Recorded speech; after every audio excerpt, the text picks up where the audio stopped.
Take a slow breath in. And let it out gently.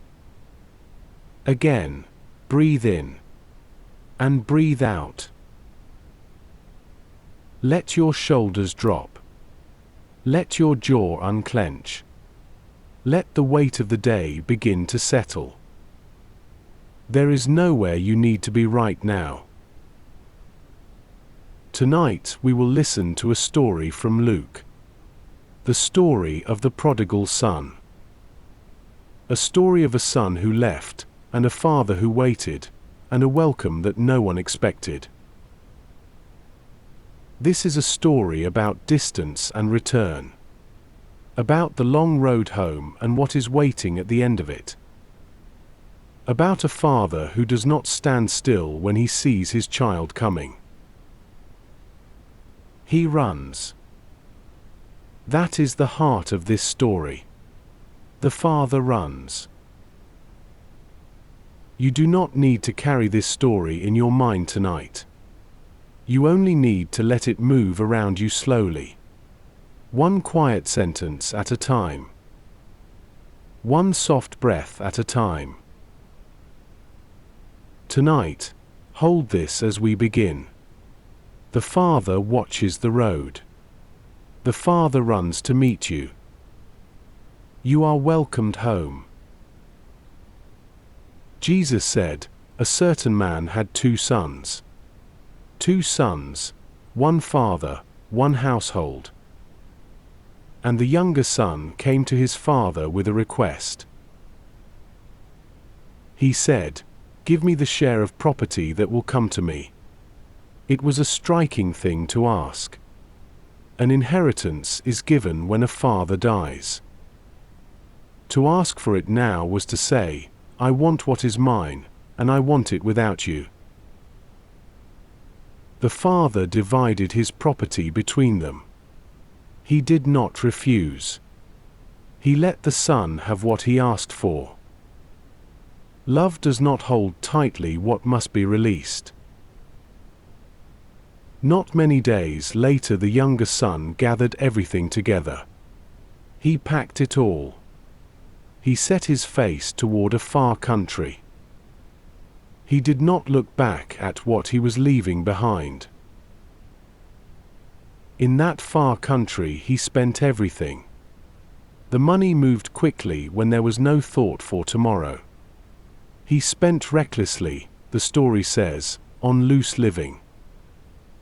And when he had spent everything, it was gone. All of it. Every coin his father had divided for him.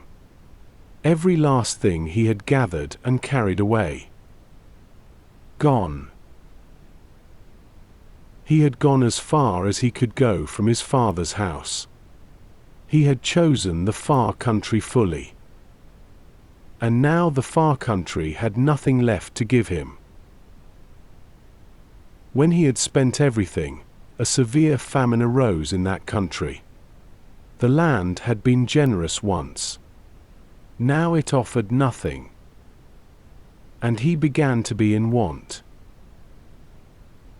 He went and hired himself out to a citizen of that country. There was no dignity in it. He was far from home, far from family, with no standing left. The citizen sent him into his fields to feed pigs. He sat with the pigs in the field. The pods they ate were carob pods, cheap and dry.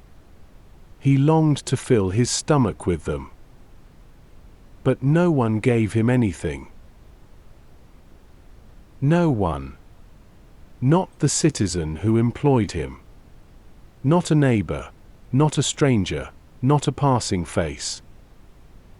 In the far country, he had become invisible. This is where the story places him. In a field, with pigs, hungry, alone. Utterly spent, utterly far. Every layer of comfort stripped away. This is where the far country ends.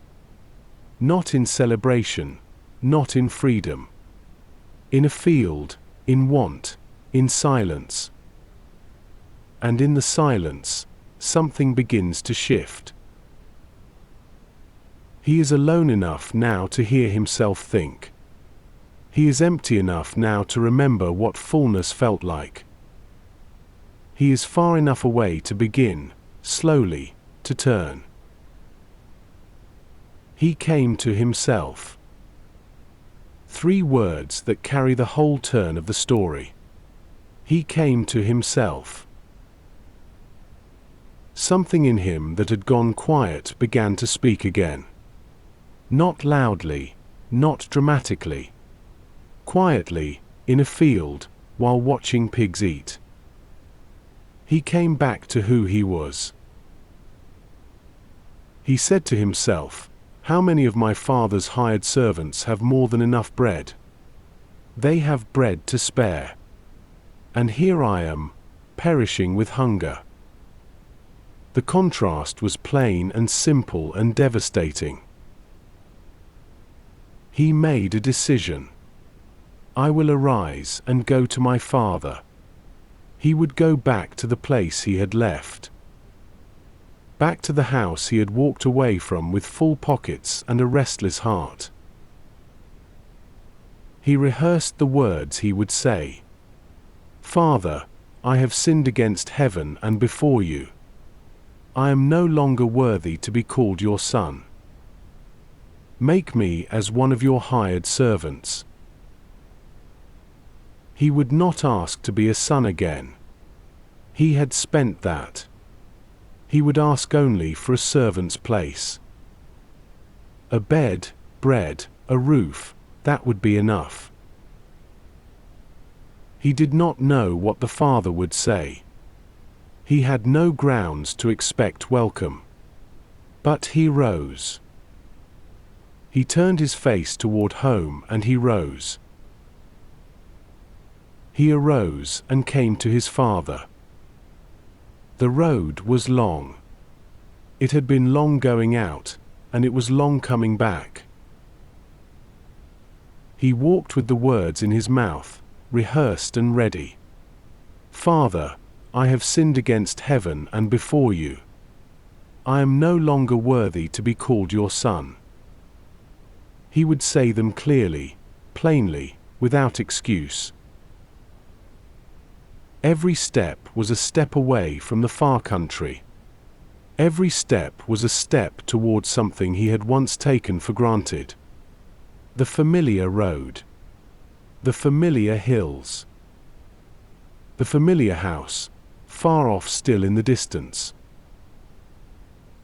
He was not there yet. He was still a great way off. The house was not yet close enough to see faces. He was still on the road, still in the uncertain middle ground between leaving and arriving. But the father had been watching the road. This detail the story gives us quietly, without ceremony. The father had been watching. He was watching when no one expected him to be. He was watching on ordinary days, on quiet mornings, through long afternoons.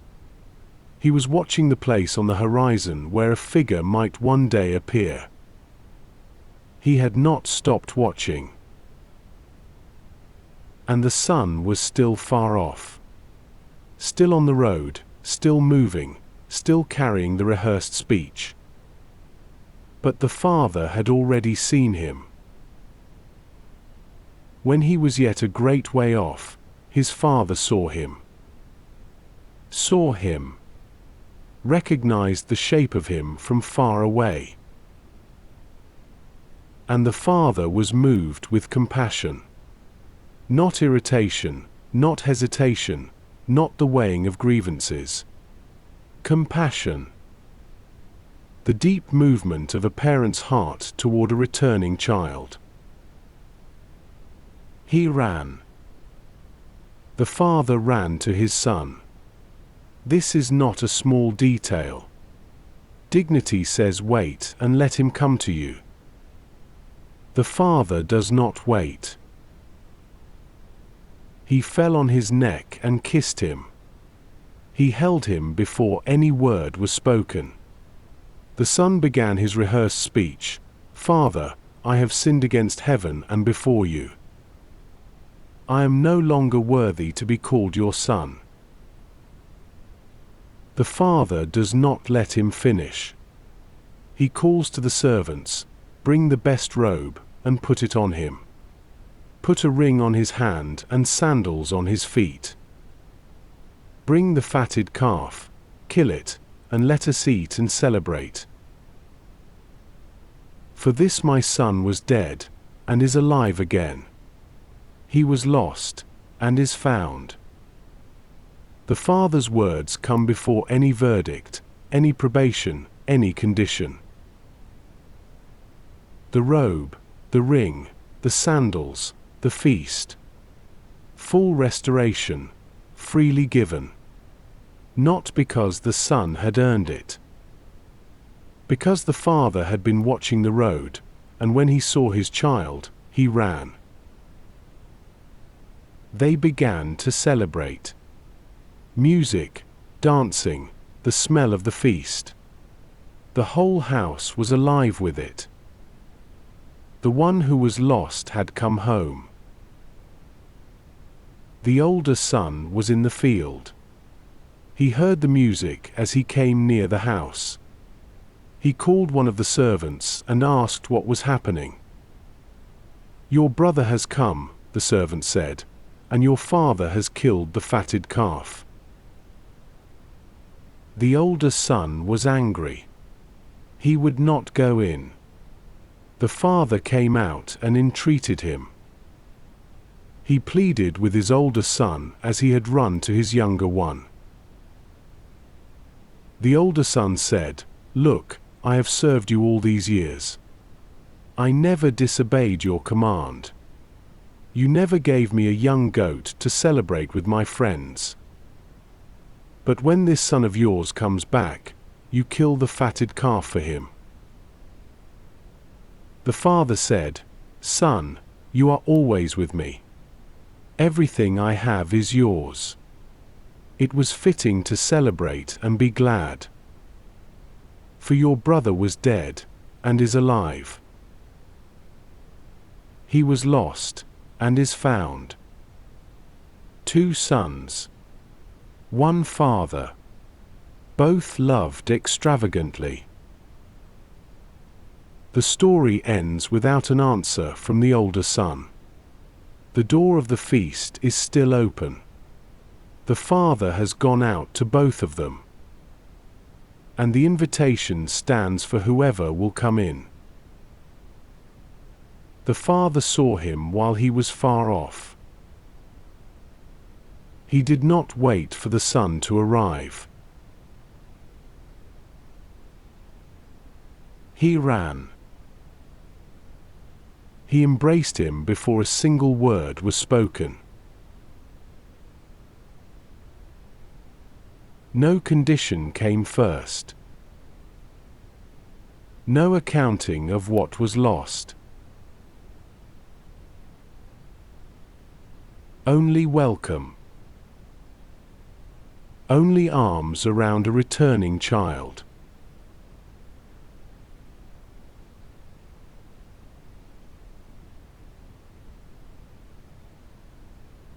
You are seen from far off. You are run toward. You do not need to finish the speech.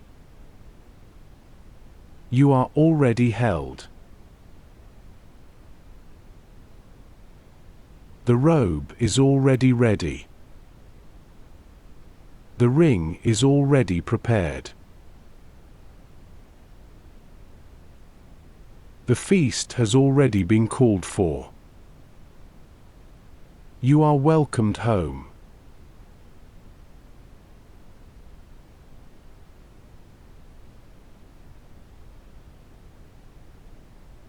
The feast has begun.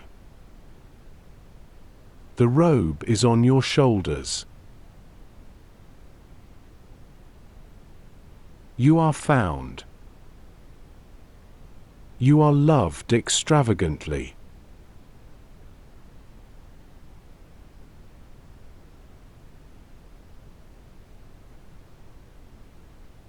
You can let go of the far country.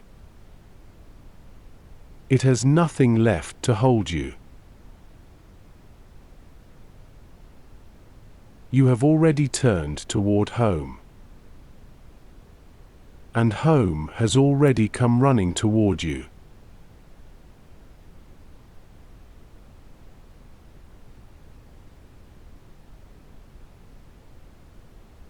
The Father runs to meet you. You are welcomed home. You are forgiven. You are held. The feast has begun. You can rest.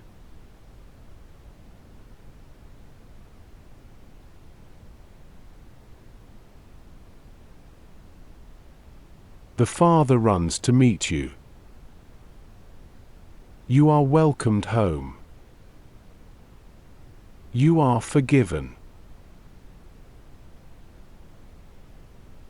You are held. The feast has begun. You can rest. The Father runs to meet you. You are welcomed home. You are forgiven. You are held. The feast has begun. You can rest. The Father runs to meet you. You are welcomed home. You are forgiven. You are held. The feast has begun. You can rest. The Father runs to meet you. You are welcomed home. You are forgiven. You are held.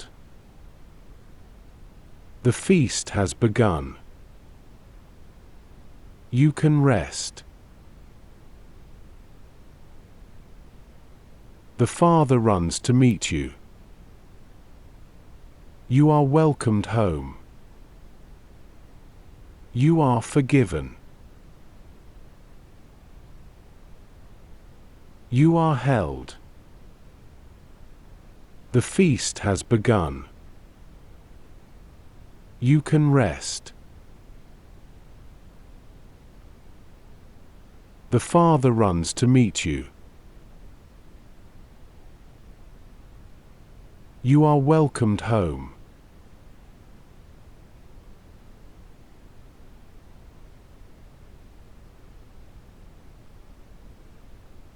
You are forgiven. You are held.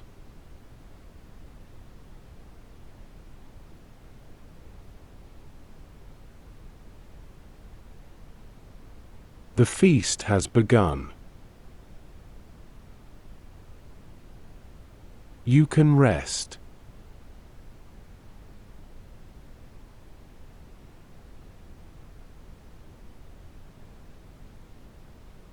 The Father runs to meet you. You are welcomed home.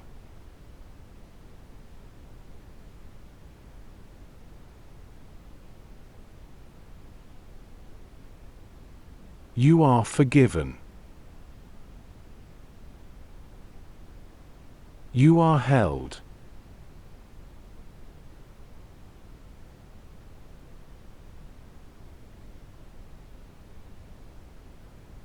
The feast has begun. You can rest.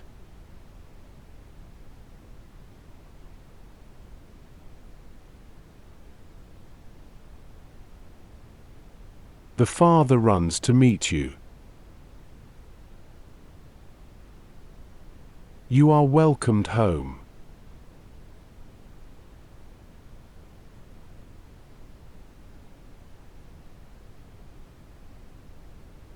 You are forgiven.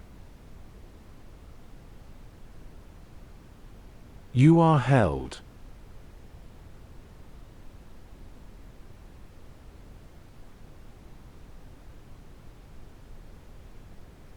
The feast has begun. You can rest.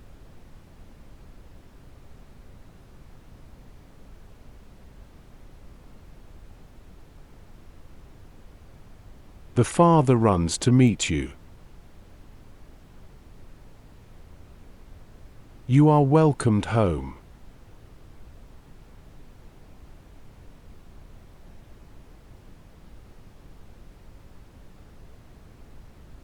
You are forgiven. You are held.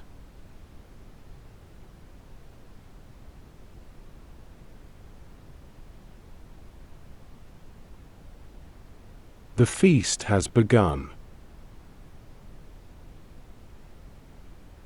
You can rest.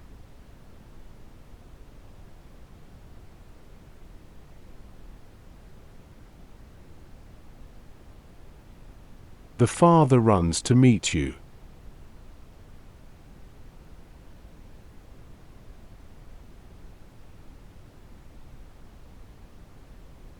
You are welcomed home.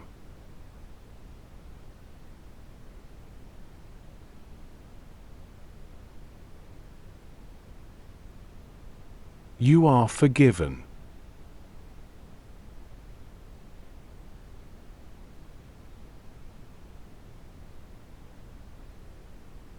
You are held.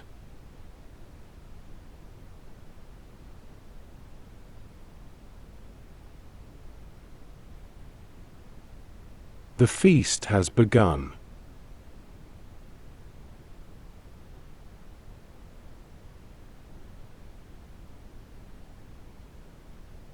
You can rest.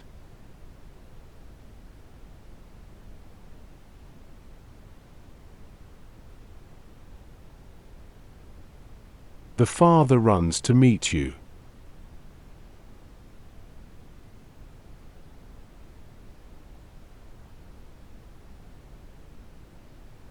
You are welcomed home.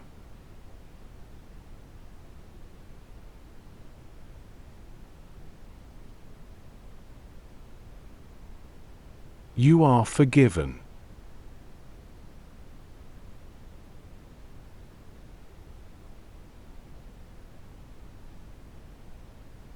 You are held.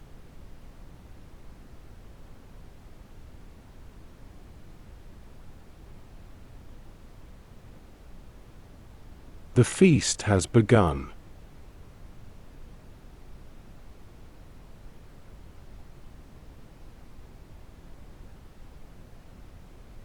You can rest.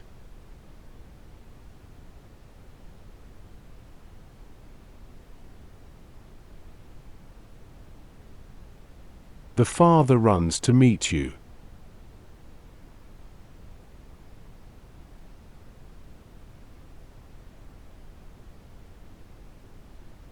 You are welcomed home.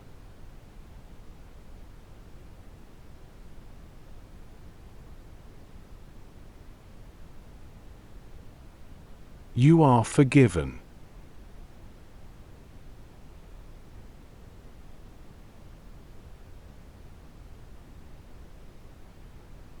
You are held.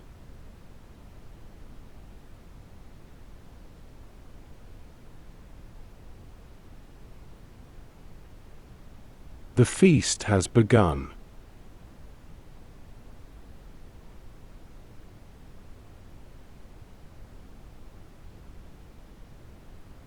You can rest.